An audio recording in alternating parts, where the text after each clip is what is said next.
start.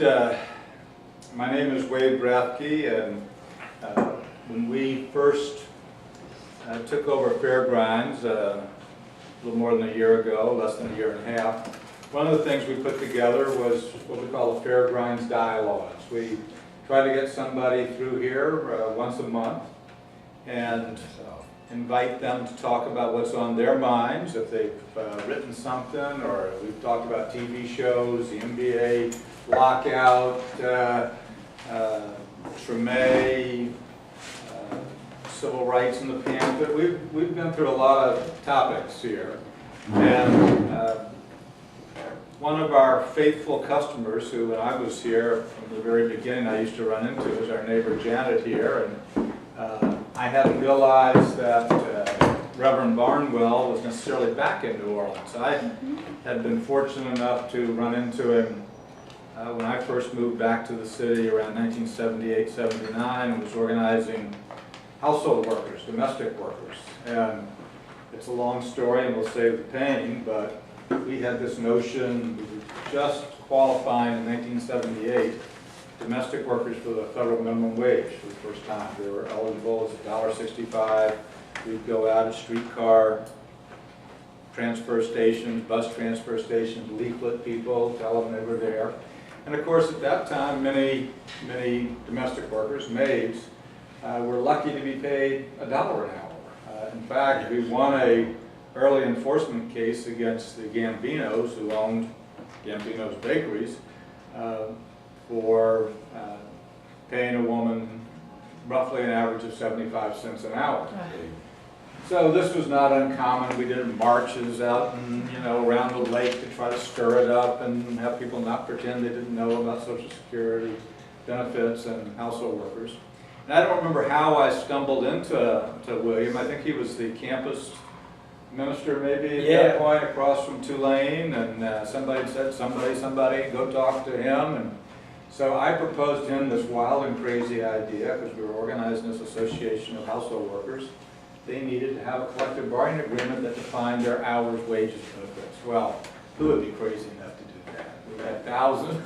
Well, yeah, me, but it turned out the Barnwell family was crazy enough. Janet didn't remind me. She even knew all about the contract. It was quite the discussion.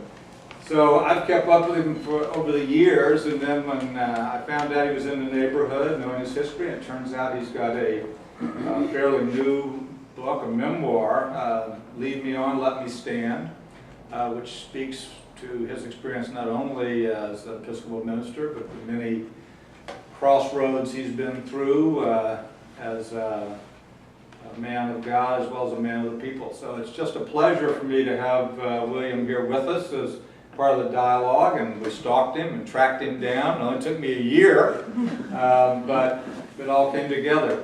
What we like to do here is, with a small crowd, I'm going to go around and have everybody introduce themselves so that William knows who he's talking to and we all know each other. Terrific. And then he's going to do 15 or 20 minutes about whatever he wants to talk about, then we'll exchange and ask questions. And he's trying to get people to tell their stories. Who knows what will happen. That's right.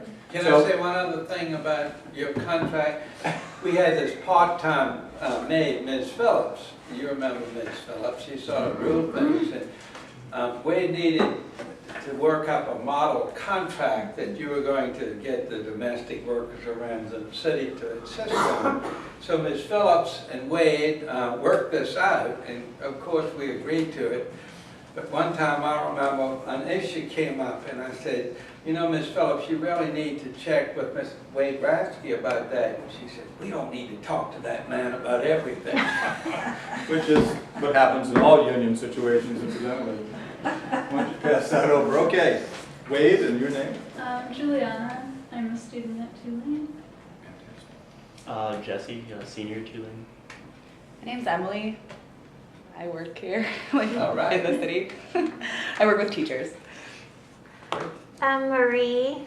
I work for A Community Voice. I'm Janet. I teach over at UNO. Beth Butler. I'm with A Community Voice. Andre Dordeau. I work for Coach on Restaurant.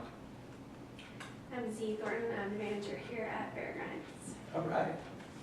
Thank God. I'm Ken. I'm a transplant from Dallas. Where? From Dallas. Oh, okay. I'm Glenn, I'm a doctor, work at Family House on the West End. I'm Daniel. I work at Odyssey House. And I'm Amanda, I'm a social worker. I work in addiction on the West End. Oh, terrific. We actually got our friend here in Dallas in exchange with Ray Nagin. Nagin was there, and we got him in exchange. How would you feel you got the better of it? I think, yeah, absolutely. It remains to be seen. Yeah. Okay. All right, well, let me thank you, Wade. We go way back, as Wade said, and I've been a longtime fan of ACON and, of course, you, Wade, and I hope to become a regular customer here at Fair Grinds. There's a scrap. We're here. Even though I'm an Episcopal clergyman, I promise I will not preach tonight, and I hope I don't preach too much in this memoir, though probably a little bit. A lot of this memoir is about race relations and anti-racism work. But as you will soon see, I do not claim to have arrived, and I'm a lifelong learner. But I do try to keep the subject of race alive as I can in the different worlds that I inhabit. Especially these days, institutional, cultural, structural racism. I talk a lot about Louisiana State Prison, Angola, just north of Baton Rouge. Maybe some of you have done some work there, know about it. But I visit there regularly. 80% of the inmates there are African American, while only 32% of the population in our state is African American. Well, there's no way that black folk are 3 times as immoral as white people.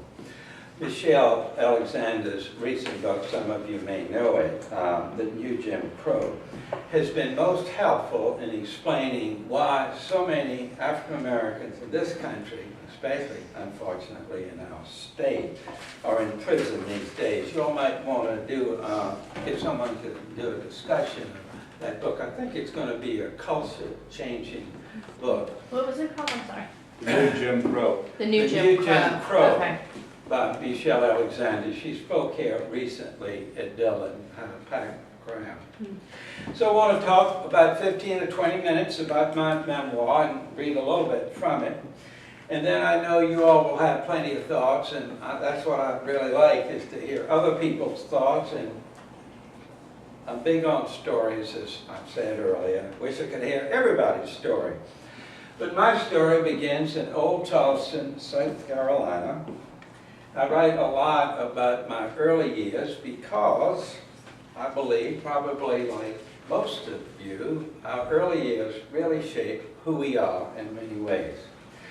So in the 1940s, I grew up in a storytelling home, alive with magic, which I later realized was the first cousin to mystery, the foundation, after all religions, even our Episcopal version of it. My home, my upbringing, was also full of love.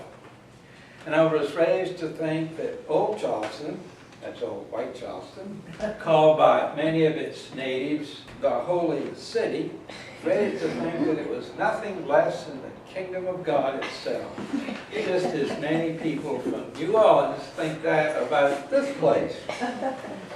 Growing up in Old Charleston was a wonderful experience. Little did my family know they were preparing me for the Episcopal ministry, the last thing in the world they wanted me to do.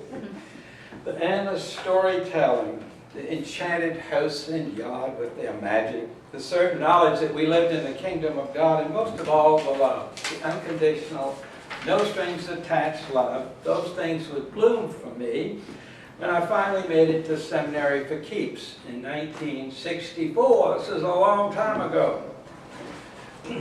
After I finished college in Sewanee, Tennessee, not so far from Chattanooga, and served for a brief time in the United States Coast Guard, I enrolled in seminary, Virginia Theological Seminary, just outside of Washington, D.C.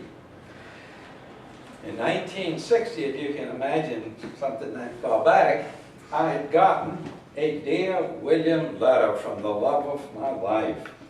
It was beautiful while it lasted, William, she wrote, but now it has come to an end. She meant it. I found myself in a deep depression and thought that if I went to an Episcopal seminary, the students and faculty there would give me all the love and support in the world. Boy, was I wrong. Instead of the loving environment that I experienced in my growing up years in Old Charleston, I found myself ostracized. Here's what happened. Many of my classmates were so-called, in those days, reconstructed Southerners, and thought that if you came from a completely segregated place like old white Charleston and had not dramatically changed your views on race, you had no business going into the ministry. Remember now, this was in the 1960s, and you can imagine that race was on everybody's mind in places like Charleston and New Orleans and throughout the South anyway. Constantly talked about it. So at seminary, when I went, I made the mistake of trying to defend my loving, storytelling, magic-filled kingdom of God people and their aristocratic, paternalistic way of dealing with black folk. The more I defended them, the more I put my foot in my mouth, and the more I was criticized. Some of my fellow students at that time were going on freedom rides. You've been hearing about that lately. Down to the South to liberate places like Old Charleston and New Orleans. My real problem in seminary was that I was gradually beginning to think that these soon-to-be brothers of the cloth, no women seminarians in those days, but I was beginning to realize they were right about race. The kingdom of God, I was coming to realize, would be fully integrated. One big family, its members just as close to each other across race lines as my extended family in Charleston, South Carolina, had been with each other. Many of my classmates were determined to fight and die for integration. I wasn't ready for that. In all my growing up years, I'd never heard anyone criticize the overwhelming segregation system of my people. And maybe once, but that was someone who was thought to be a little crazy. Segregation was the way God wanted things to be. You could never use the N-word in my growing up years, but you could never call African Americans, no matter how old, no matter how dignified, you could never call them Mr. or Mrs. It was always Sadie, or Mary, or Peggy, or Uncle Frank. So what do you do when you realize that the people who gave you so much love and rich experiences, even richer stories, what do you do when you realize that your people are just dead wrong on such important questions as race relations? Well, what I did after one semester, my first try at seminary was, pardon my English, was to get the hell out of there and head straight back home, where I worked in a bank. About very nice people. I got married, in fact, to Janet's mother. 2 years passed. Loved the bank. To my surprise, I started missing seminary. I started missing the kind of things you all probably talk about month by month right here. I miss the storytelling. After all, that's what the Bible is, mostly storytelling. I miss the world of mystery that we seminarians talked about a lot. I miss the discussions of how to bring in the universal kingdom.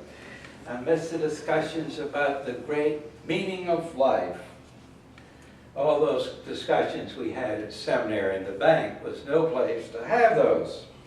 So in 1964, with my wife, Carolyn, Janet's mother, I returned to the same seminary, Virginia Seminary outside of Washington, determined to do whatever was necessary to work out my conflict over race.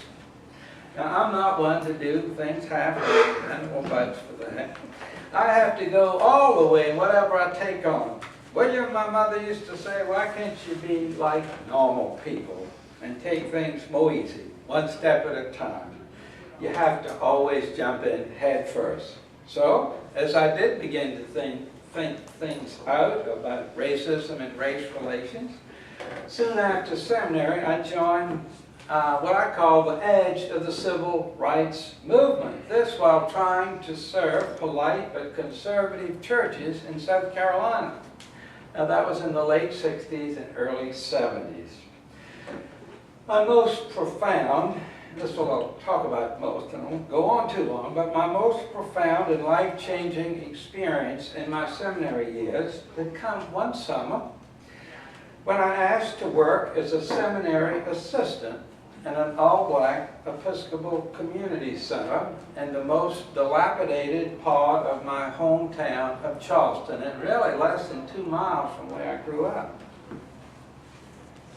Again, this was the summer of 1966. And I came face to face with right then, mile and a half from where I grew up, and I didn't know about all this, but I came face to face with the kind of poverty that you see in failed African countries. The result, of course, of decades of oppression that my white people called necessary segregation, God's will. But I also, and this is just as important for me, but I also saw up close how a people who had so little could give so much, could find a rich life in the midst of what seemed to me a death-dealing environment. I kept a journal that summer that Houghton Mifflin of Boston published as In Richard's World, the Battle of Charleston, 1966. I told it all, what I saw and heard during the day, both the heartbreak and the amazing love I experienced among the people in that mission center. And I told of all the conversations I had with my very conservative friends and family in my night world. It was black by day and white by night. My great question in that book, and I guess throughout my life, became, and it's a question that many ask in other contexts, not necessarily related to race. The question, how can you be loyal to your family and the people you love when they've given you so much, and at the same time fight them when you think they're so wrong on the great issues of the day? How can you do that? I found out just recently that the University of South Carolina Press is republishing this book that I wrote about in 1966, In Richard's World. They're publishing this as part of their Southern Classics series. I think the lasting value of In Richard's World from 1966 may be that I did not know too much that summer. I wrote the book about my black-white experience in a really fresh way. I had so much to learn. If I'd waited a year or two, I never would have written it. At that time, I had not crossed that River Jordan from being a proud son of segregated Charleston to being sympathetic with the civil rights movement and ready to join in. Hadn't crossed the River Jordan, but was in it, dog paddling, just trying to keep my head above water. Now here's a passage about that experience from summer of '66, and then this new memoir. Many things still stand out for me. How during our first softball game, the first boy, a young teenager, to get a hit, and it was a good one, ran to third base instead of first. Think of how telling that was, this kid growing up in the same culture that all of us grew up in, didn't know the difference between third base and first base. Another thing that stood out was another boy who lived in Charleston all his life, didn't understand about tides, and thought an oyster bank grows up out of the water. And I'll always remember Mrs. Martin, who fed all the children in Head Start, which was active in this community center where I was, using her own meager income to feed anybody who was hungry. One of the people I wrote about that summer was Mr. Freddie, who, with his bad heart and no education at all, just showed up one day to help me recruit for the Boy Scout troop I was starting. He told story after story to the delighted boys. Mr. Freddie did most of his recruiting for me and others and his never-ending ministry, as he called it, on street corners, where idle boys hung out thinking up trouble to get into. Once Mr. Frady told me this. The trouble with this city, he said, is there's just too many street corners. He died before the summer was over. At his funeral, homegoing, as it's often called in the black community, I compared Mr. Frady to the widow who gave her pennies to the temple in the New Testament. Jesus said of her that she had given more than anyone else, for she gave everything she had. In one translation, her whole living. Mr. Frady was like that. In this recently published memoir, speaking of that long ago summer, I write about how I was very critical of old Charleston's segregated society and how I did the unthinkable thing of integrating a camp for teenagers that summer. There was not much integrated. This was a church camp not far from Charleston. And I wrote a lot about the racism I was discovering in myself and other people that I was in contact with in my family and friends. Of course, that was not easy on my family, as I soon found out once the book was published. So in this memoir, I wrote this.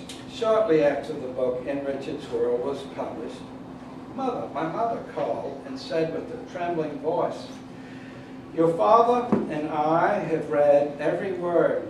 A long pause. "William, how could you?"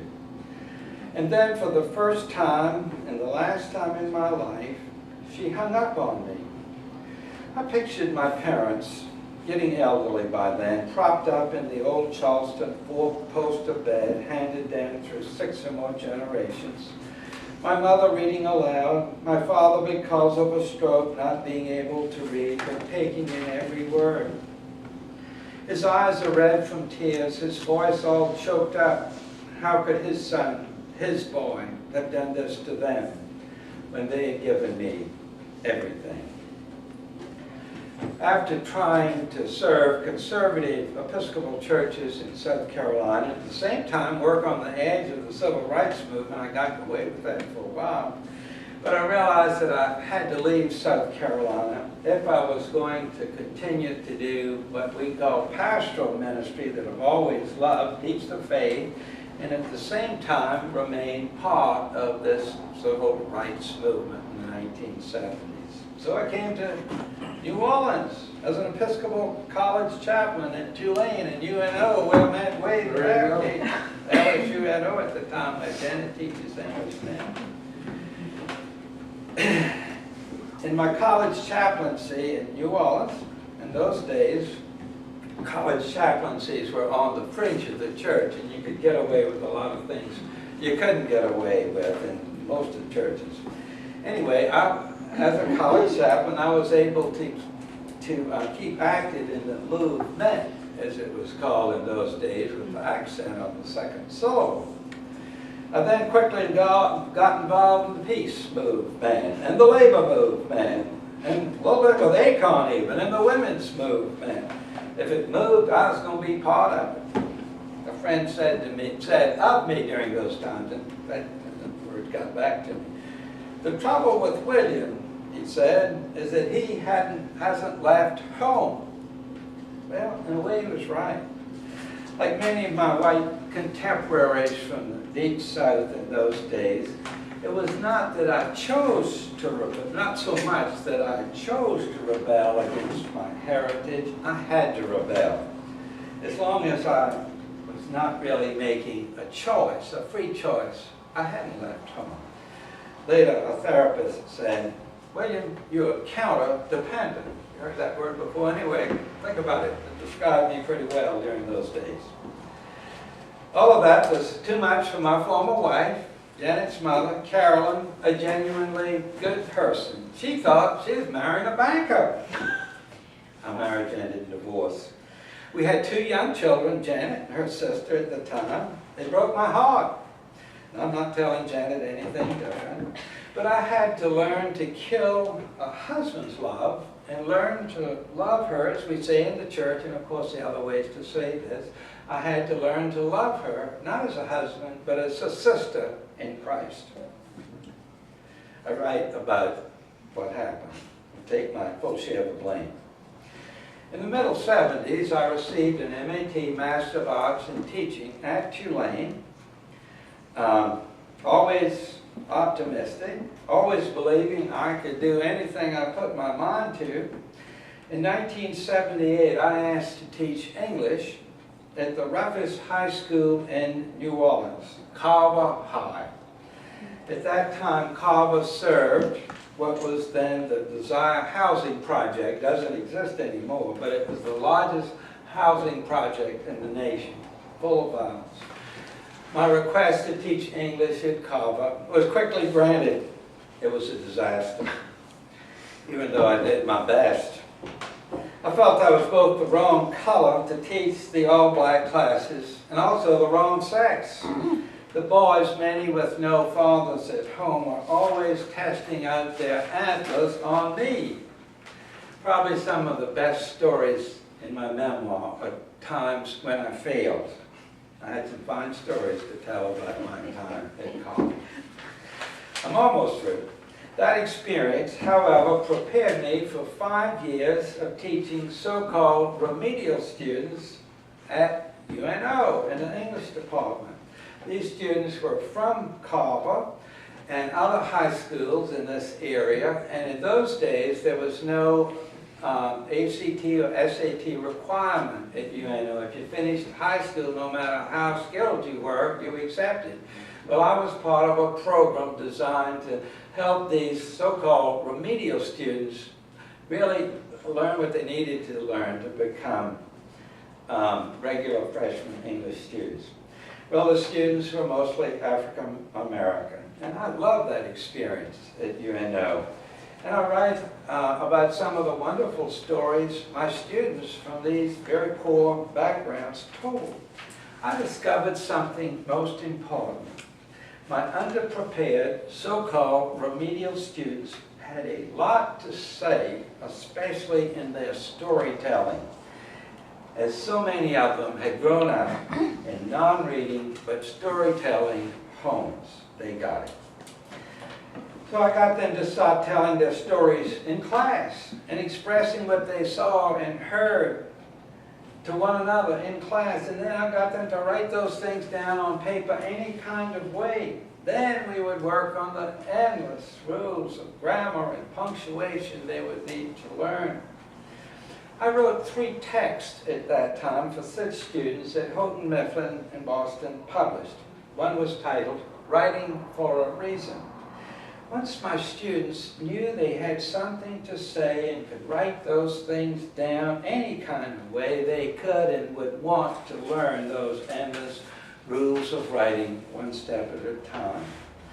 And also they realized through the written word that they could and would say things that they would not have to say in oral communication. So I felt like I got them on my side, and a lot of them made very good progress. But let me jump ahead to 1983 when I was hired to work at Trinity Church, Episcopal Church, which is a large church on Jackson Avenue. By that time, Corinne Freeman and I had been married a few years, and each of us brought 2 children to the newly constructed family. Janet, her sister, and 2 children that Corinne brought. And all of the 4 children ended up living with us most of the time. I didn't know how I, the former and still social justice, off-the-wall liberal, big supporter of Akon, for example, how I would be able to serve this wonderful but not blazing liberal church called Trinity. Well, God is a surprise. Right from the start, I loved being an associate on the staff there. My ideas on social justice could have come from Mars. But many of the people at Trinity were just plain wonderful to me and to our family. When Corinne and I married, our children were between 5 and 9. I think you were 8, Janet. And you all were a delight to be with.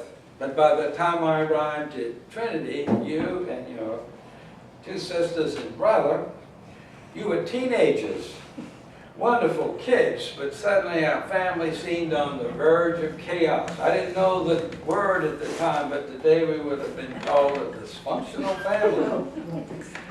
The people, excuse me, Dan, you can read about all of this if you have Out there, people are coming to me. It doesn't go on and on. The people at Trinity reached out to us. They put us as a family before any disagreements they had with us, with Corinne and me, on social justice ideas. So with their help, we not only survived as a family, but for a long time thrived. To my surprise, I found that I could do what we call in those days outreach work, and to some extent work on social justice and anti-racism issues at Trinity, and at the same time do this pastoral ministry. I define pastoral ministry, by the way, as being fully present to people going through any kind of anguish or going through the various transitions in life.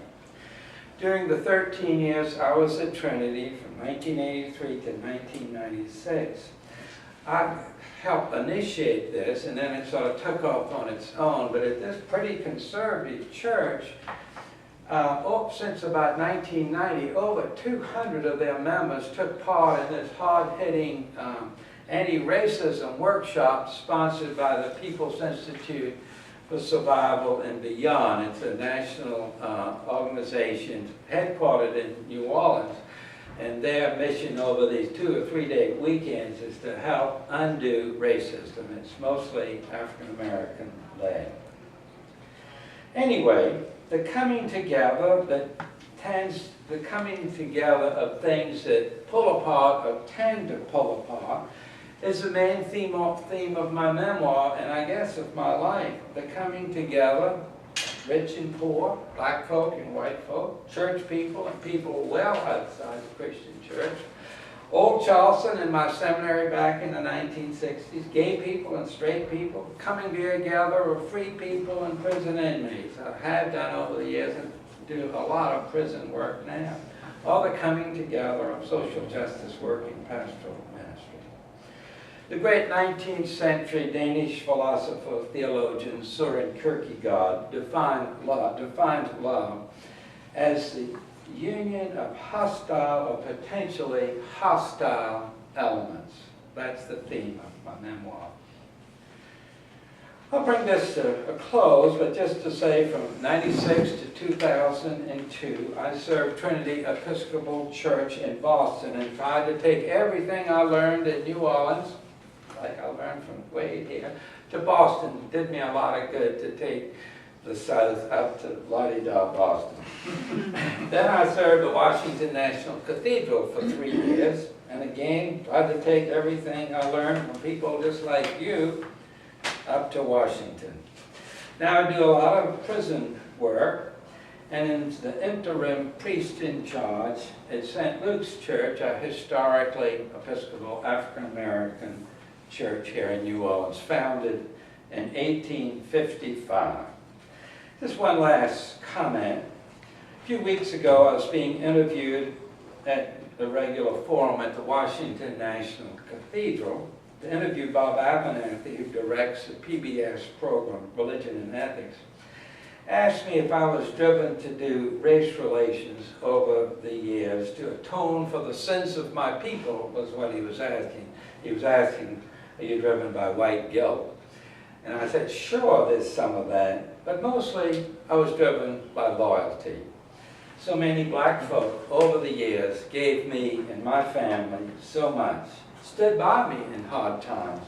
It was a natural for me to want to give back and to stand with these people I knew on issues that were important to them.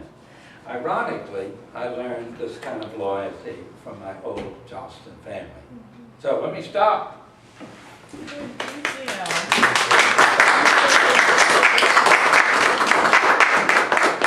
So if that raised any questions, or you can tell your stories, if it connects or disconnects with what I said. And one of the things that prompted me to have William here on this particular day is obviously to bridge not only his experience that goes back to the challenging times of civil rights in the South, but also this is part of Martin Luther King's celebration and our anniversary annually of his service and leadership in helping change so much of what affects not only this country but the world, and certainly the South. So feel free to also reflect on that kind of experience as well as William's stories as he talks about. Yeah, let me just say one other thing. I may have mentioned this at the beginning. You know, we really have come miles and miles in overcoming personal prejudice and bigotry. You know, so many people have relatives or friends who've married across color lines and talking about races and prejudice. What do you mean, William? You know, that was back in the 70s, maybe the 80s. But what I think maybe the, of course, all for that coming together, but I think the fact that we've overcome so much personal prejudice and bigotry has blinded society in a way to this institutional and cultural racism. Like what you're seeing in Angola. That's right. Thank you, sister.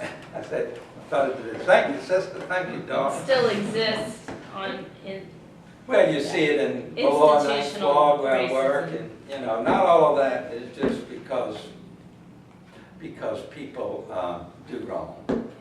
Let me stop. So, what do you think? Can I say something? Yes. You can say all you want. That's the Because most the you've apple ever doesn't listened fall to me. far from the tree, right? He likes to talk and so do I. There you go. Well, that's why we call it dialogue, Janet. So. Well, one of the favorite things that I love to teach from Martin Luther King Jr., Reverend Martin, is his letter from Birmingham jail. And there's always something new that if you haven't read it, you know, go home tonight, get it off the internet, read Letter from Birmingham Jail. Because, I mean, I think what strikes me about listening to you tonight, what was going on in the 50s and the 60s, you know, you'd come out of World War II, and coming out of World War II, there was this tremendous sense of maybe a false sense among white Americans of unity, pride, patriotism, that we had figured things out as a country, and we had gone to the war and we had won. And you move into the late 50s, early 60s, and people who had been brought up believing that everything was right in their lives had to start to say things are terribly, terribly wrong. We've been wearing veils that we've got to take off. And I think for us in 2012, 2013, it's hard to imagine having lived your whole life and then having to say, I've been living a lie, I've been living falsely. I have to totally change myself as an adult. And King does it too.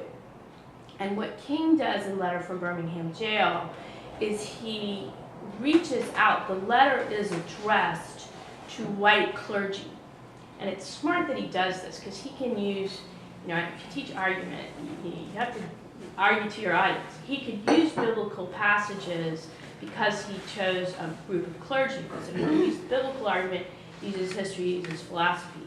But he also is reaching out, and he is sitting in prison. They put him in prison for several days because he parades without a permit. They have a protest without a permit. That's why he's in jail. And he's sitting there, and he writes not to black people, but to white clergymen, white racist clergymen who've written to him saying, stop it. You know, we don't want you in our community. You may have a good heart, you may have a good theology, but we want you out of Birmingham. And so King is doing it too. He's saying, my brothers here, I'm not just going to argue against what you're saying. I'm going to argue in such a way that you cannot disagree with me.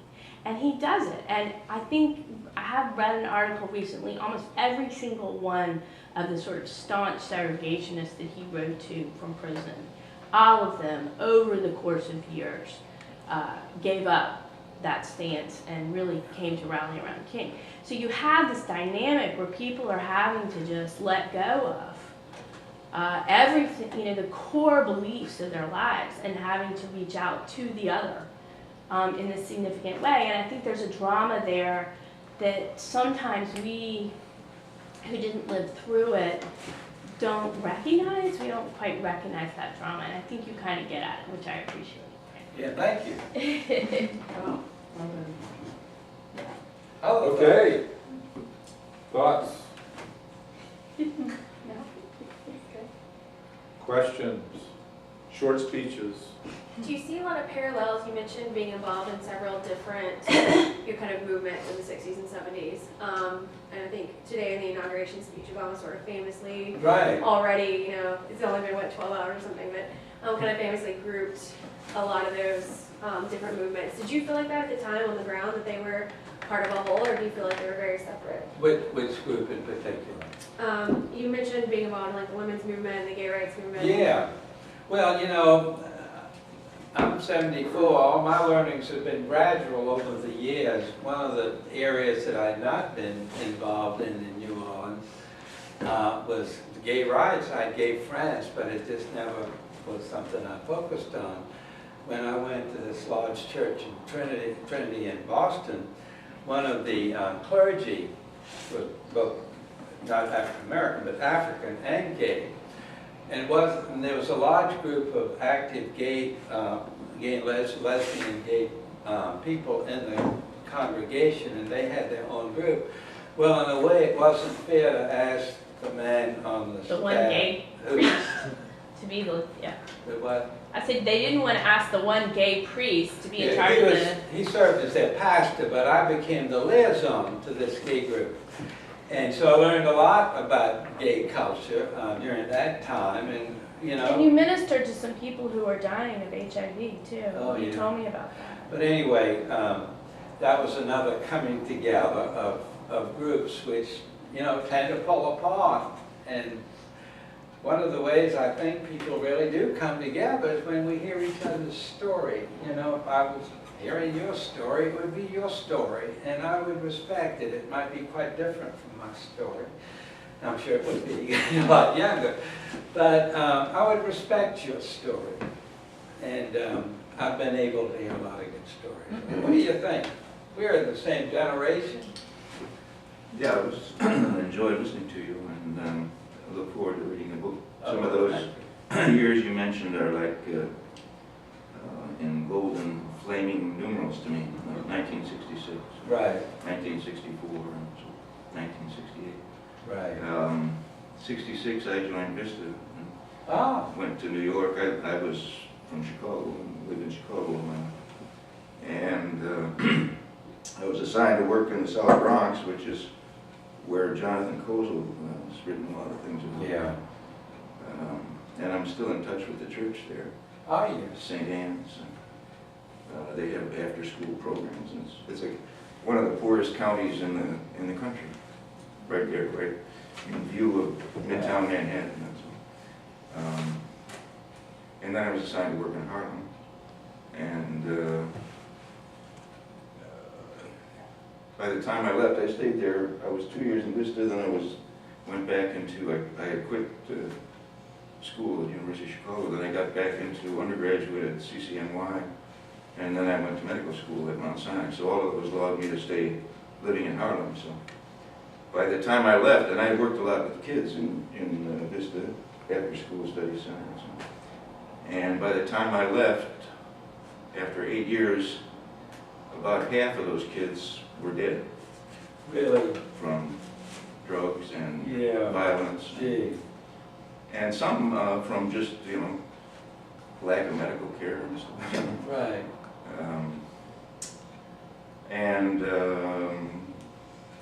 Yeah, there were a lot of interesting things. I learned a lot of things. I agree a lot with what you said about how supportive people were. I know that in Chicago, one of the places where King was most terribly treated was Cicero in Chicago, where people threw rocks at him and so on when he was marching for open housing. He said he'd never seen anything like this in this house. Right. We had plenty of problems. Yeah.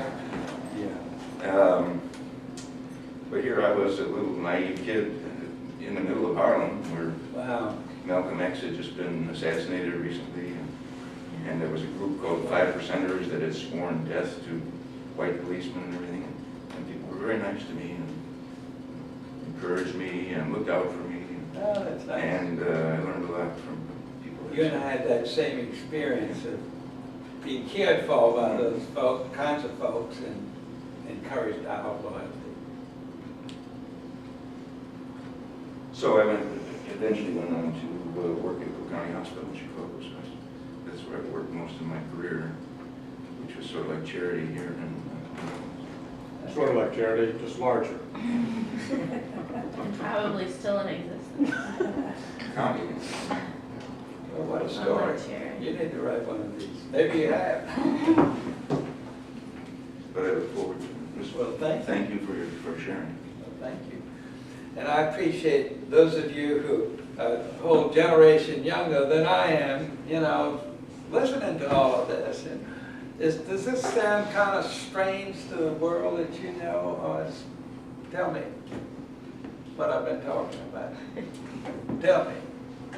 I think I think about this stuff all the time. I work with teachers and I try and talk a lot about race in class. A lot of the teachers I work with are white, and a lot of the kids we're teaching aren't. And so those conversations and like self-identity, I think development, I think is really important. I guess I'm just curious to think, like, another thing that I've been thinking about a lot is prisons. I'm from California. I used to work in San Quentin State Prison, and I like taught GED classes there and loved it. And it's just interesting to me, I think, like, talking about like institutionalized racism and how that talking about like institutionalized racism and how it really affects prison. I've also been reading Michelle Alexander's book, and hearing you talk about that, like, I'd love to hear more about like what you do in Angola, like what you think like some of the things we can do locally are to like change like policy that like might contribute to that, or any experience you have. Yeah, it's such a big question. There's one thing that I do care about, and I hope I can help facilitate this happening. I don't know if I have these statistics exactly right, but 1 of 7 African American men has either been in prison or is in prison now, is on parole. I think that's the right, it's a huge number. So, we need to change the culture from the ground up. Michelle Alexander, who wrote this New Jim Crow, the New Jim Crow being these hundreds of thousands of African Americans who are in prison. Worse than slavery in some ways, because they're behind bars and they're going to be there for the rest of their life. She thinks this needs to be a grassroots movement. And I've noticed that she may have a faith background, but she doesn't write about that at all in this book. And the strong prison reformers come from the secular world, the ones that write books. Now, when I go into the prison, it's not just true in Louisiana, the people that do volunteer work week after week after week, mostly are driven by their faith. And many of those are African American Baptist preachers in their congregation. And they know the prison. They have members, from their congregations in the prison, and they know it on the, from the inside. And there's thousands and thousands of these people around the country are part of a national program called Kairos prison. It's a group that serves inmates, but it's not a prison reform group. You got to make up your mind. You're not going to last very long in a prison if you become a public figure for prison reform. That happened to me a long time ago. But anyway, make a long story short, there needs to be much more of a conversation and then an alliance between basically the black church, like there was in the civil rights movement, people that work in the prison, and the secular reformers like Michelle Alexander, if this is going to be a grassroots movement to keep people out of prison, to change the system, it's really got to come from the ground up. And that conversation is not happening. Trying to have that happen locally. It's actually fairly easy to have the conversation just because they're desperate for juries. Say it again. They're desperate for juries here in Orleans Parish. So if you are a resident here and are registered to vote, you will be called on a jury. Right. I did my, it's an every 2 years obligation now. It used to be before the storm, you served on a capital case and you were exempted for the rest of your life in New Orleans. Now you're on a 2-year cycle. But it turned out to be remarkably easy just to refuse to convict as long as there was mandatory sentencing for virtually insignificant crimes based on absolutely no physical evidence or witnesses other than police testimony. So as part of a jury for my month, we had panel after panel that, you know, once I stood up and said, well, you know, if somebody's guilty, I don't mind being involved, but I'm not going to be involved in something where the judge is giving the wrong instructions saying, don't worry, you just do it and we'll sentence them. No, that's not true. The judges are tied by, you know, mandatory minimum sentencing guidelines, which are patently unfair. Racial discrimination is systematic and huge. Of course, this is also, if you never really want to be in a jury, it's a good way never to get chosen, because after I would, you know, give my spiel about my willingness to serve, but my total uncomfortability, and the fact that I would vote to acquit. And I wanted to be on the jury, please put me on a jury, but I will not acquit if you tell me it's only police. There's no physical evidence, only police. You know, 90% of the cases down at Orleans Criminal Court are drug cases, and one marijuana cigarette gets you a minimum sentence, and if that's your 3rd time, you could end up there 30 to life. So, I mean, it's fairly easy. I mean, it is let into the Birmingham jail. All you have to say is no. And it became fairly interesting how quickly not only people would line up, you know what, I'm with that guy. You know what? We'd have 5 and 10 people say, yeah, you know what, I'm with them. Now, they may have just not wanted to serve, but... One of the big tragedies is most of the people that go to trial, they're convinced to plea bargain. Oh, yeah, we're just getting the fish that came upstream. Right. Yeah. But the drug issue is a huge issue, and I hear it from my students at UNO that, and that is a change that we may see. I mean, how can you We have whatever war on legalize drugs, medical use of marijuana in states, and then be in one state you're giving it to a cancer patient as a treatment, and in another state you're throwing someone in prison for taking the same drug. I mean, it's illogical. 18 states have some form of legal marijuana. I mean, because of the it doesn't make sense, and it's a little weakness where that could be capitalized on. One of the problems, if you read the Times-Picayune very fine series, came out last May, 8-part series on this problem. Yeah. Louisiana has the highest incarceration rate in the country. USA has about the highest incarceration rate in the world. And she makes the point convincingly that these individual counties have to keep they think they have to keep their jails filled because they have so many people employed in these prisons. And if one jail's not filled up, they'll bring inmates from another jail, another part of the state to fill it up. That kind of trading goes on. And of course, the commercial prisons are even worse, but I'm talking here about state and parish prisons.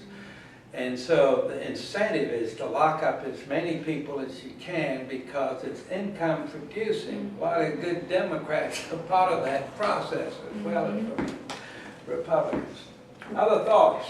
Well, there are a lot of different levels of how to look at the criminalization of a whole people. Right. And one of the ones that disturbs me is the way young children are dealt with. And a lot of it happens in the schools now, where children are actually arrested and put into police cars for behavior that in another school, they would be sent to the principal's office, maybe given a day off or something like that. But if you're in low-income black neighborhoods, you're going in a police car to jail, in handcuffs. Which is just establishing the pattern. It really, I mean, from my own personal She said it's experience, just establishing the in pattern. Orleans Yeah. Parish, when I was involved in a car accident with an out-of-state driver's license and taken to central lockup, and this was, you know, a definitive experience for me. You know, you find out you can do the time. I mean, I was there with nothing but prostitutes and a little bit afraid in the middle of the night, watching the police, you know, manhandle somebody across the way. And I found out I could do it. And that's how I relate to the children. You're going for a ride in the back of a car, you come back home, you find out you can do it. And this just becomes like, what's next? That, you know, I think I can do that too.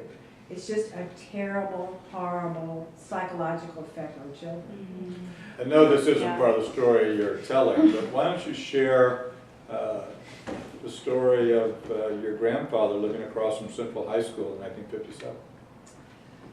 My grandparents were basically immigrants. This is in Little Rock? Little Rock, yeah. Yeah, can you imagine Central High School right in the middle of the street, right across the street was my mother's home. And of course she was my mother at the time because I was about 5. Anyway, my grandfather was from Sweden, my grandmother's family were immigrants from the Alsace-Lorraine area, and they were in Little Rock, and my grandfather was running the state fair and the community chest. And so he was an avid gardener, and there was a huge garden in the backyard, and somehow or another there was an alleyway behind it, and there was a whole litany of white men chasing this little black kid down the alleyway who was the delivery boy for the drugstore in the corner. And so my grandfather brought him through his backyard into the house, and then had to hide him in the, they fed him their dinner and kept him there until things quieted down, and then they had to, he had to put him in the back of his car, and they put a blanket over him and drive him through the mob, because they were like at the corners of each of his block, and to get this child to his home. And this was just one of the stories I often wondered about, what exactly my grandparents thought about it, because we were so young they didn't talk to us about it, which is a mistake, because you know, the stories are really important. But I wondered if they were afraid too, because it wasn't their home, and it was very divisive. But of course, you know, there were people who did fight it, and there were black and white people who did fight it, and Little Rock was the first, really that was the first in the South of all the governors who used race as a weapon to win an election.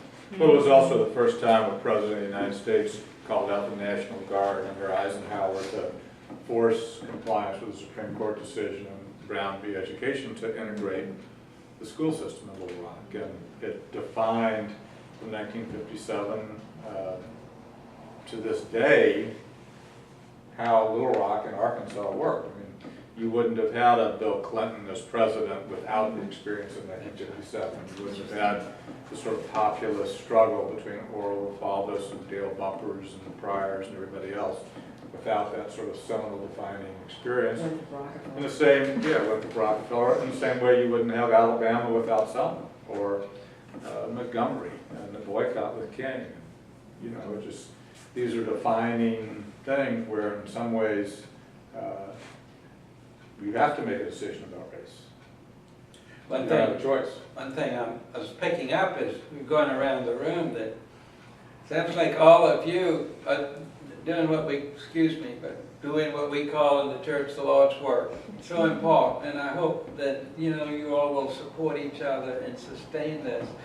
I can just sort of put myself back about 40 years, being about your age, and maybe not quite that far back, but being in a group like this, and we are planning how we're going to get involved in the civil rights movement, and stumbling along, but sticking with it because people like you are supporting us. It's a privilege to be with you. Thank you. Other thoughts?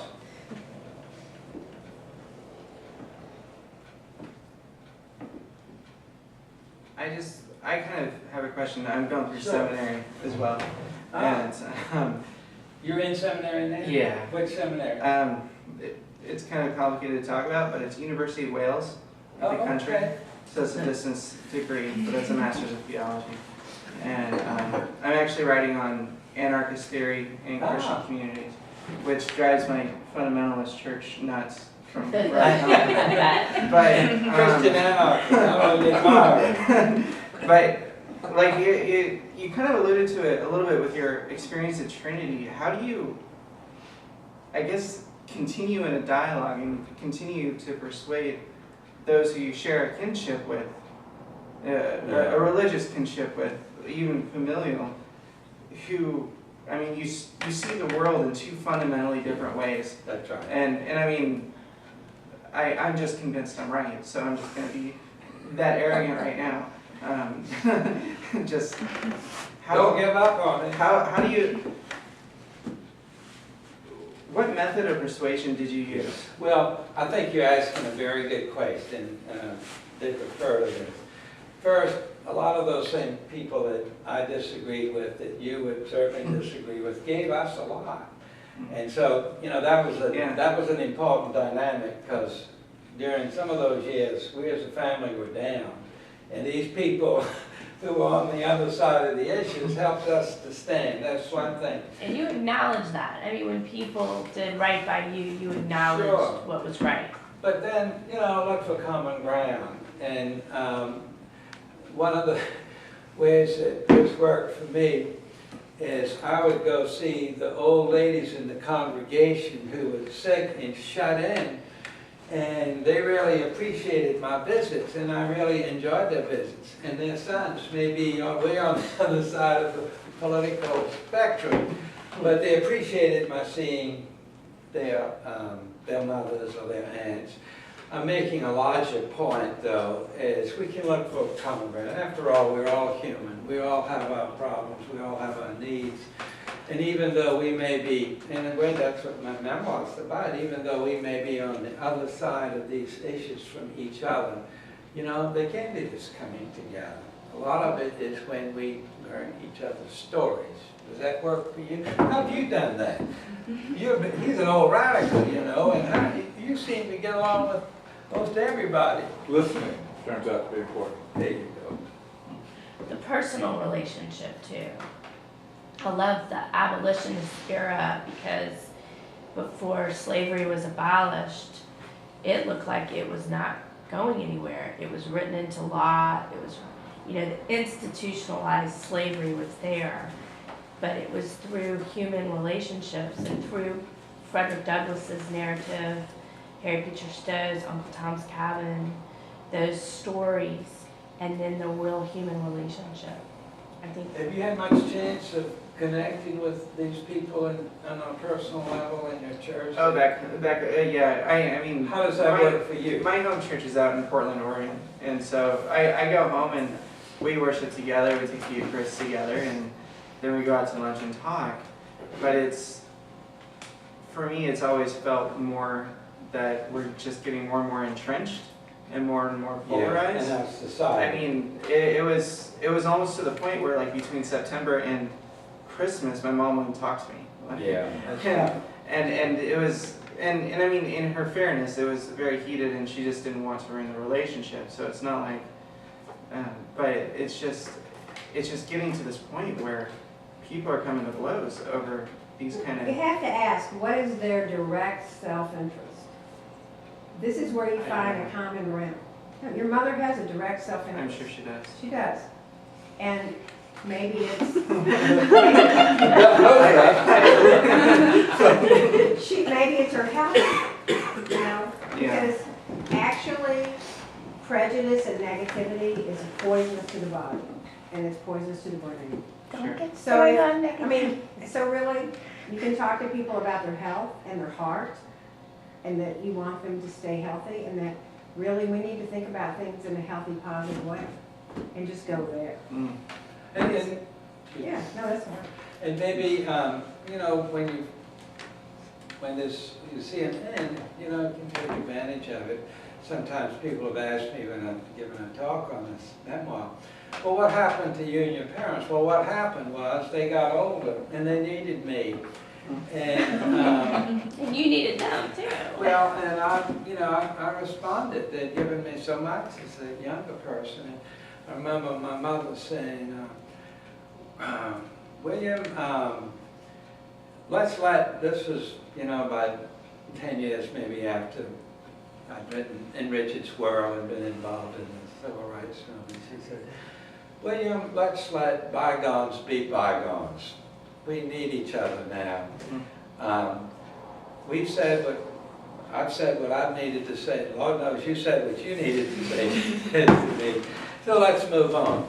And there's a lot of healing in that. And my hope for you is to stand up for those convictions. Don't let them go. But look for those moments where they can be this real healing with these people that are hard for us to deal with. Does that make sense? Yeah, it does.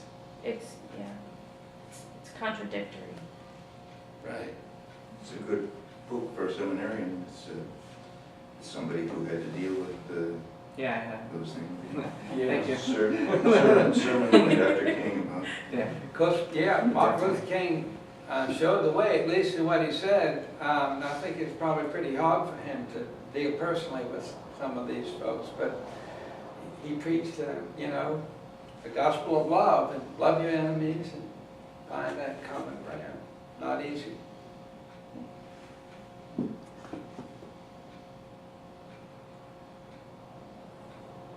A lot to think about. It's been an interesting conversation. Anybody else have something to throw out? Because we don't rest in silence here. Once people have had their say and we've had our discussion, All right. we go about our business here. But I know, speaking personally, I can't think of a better way to celebrate this anniversary. It's been a pleasure to have William come here and tell the stories and have everybody else, in his words, share their stories. So we do this roughly every month. The next time we have a dialogue is actually going to be early in March, and we're celebrating our own. We have two authors, it turns out, in our sort of Fair Grinds community. One guy named Chris Champagne, who, if anybody spent a lot of time here, he often sort of occupies a private office, that back chair. He's the guardian of the bathroom. And he's written a book called Yaps of New Orleans or something like that, that got a huge amount of publicity here in the local paper, and he's going to talk about his book. And we have another woman who wants to sell books here, who wrote a sort of a teen, older teen fantasy reality thing, and I have to admit I've now read the whole book on Kindle, because about a half dozen scenes take place in Fair Grinds. All right. So yeah, I find all the Fair Grinds parts, and she talks about dogs being in the place. We no longer let dogs be in the place. She talks about kind of muffins being on, but it's a good historical record. You having them on the same night?